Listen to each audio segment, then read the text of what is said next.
అధ్యక్ష, ఇంకొకటి ఏంటంటే ప్రతి పేదవాళ్ళు కూడా ఒకటే కళ ఉంటుంది జీవితకాలం. అంటే మనకి మంచైనా చెడైనా మన సొంత ఇంట్లో జరగాలి, ఏదైనా నా కోరికని మన ఇందిరమ్మ రాజ్యంలో మన ప్రభుత్వం నెరవేరుస్తుంది అధ్యక్ష. మరి ఎంతో మంది పేదవాళ్ళు వెళ్తుంటే ఊర్లలోకి వెళ్తున్నా కానీ లేకపోతే మన మున్సిపాలిటీ ఎలక్షన్స్లో వాడవాడ తిరుగుతుంటే ఇంకా కూడా వెనుకబడి ఉన్నవి, అంటే మున్సిపాలిటీ అంటేనే టౌన్లో కూడా వెనుకబడి ఉన్న ప్రాంతాలు ఎన్నో ఉన్నాయి. వాళ్ళకి అసలు పూరు గుడిసెలు వేసుకొని ఉంటున్నారు. వాళ్ళందరూ కూడా ఖచ్చితంగా ఈ 2వ విడతల వాళ్ళందరూ కూడా ఇల్లు పెట్టిస్తాం. మరి ఎన్నో ఏళ్ల నుంచి ఉన్న వాళ్ళ కళ నెరవేరుతుంది మన ప్రభుత్వంలో. అందరు కూడా గృహప్రవేశాలకి కూడా సిద్ధం చేసుకుంటున్నారు.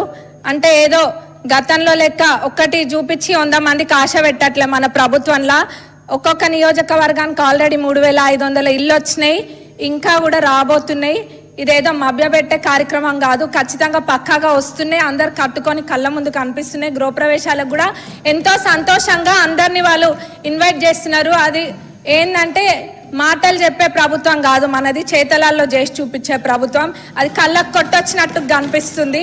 అందరూ మనస్ఫూర్తిగా స్వాగతం పలుకుతున్నారంటే అక్కడనే అర్థం చేసుకోవచ్చు, చూపించి ఆశ పెట్టట్లేము. మరి మంత్రి గారికి మా నియోజకవర్గ ప్రజలందరి తరపున ప్రత్యేక ధన్యవాదాలు తెలియజేస్తున్నాం ప్రభుత్వానికి. థ్యాంక్ యూ అధ్యక్ష. శ్రీమతి సునీత లక్ష్మారెడ్డి. థ్యాంక్ యూ అధ్యక్ష.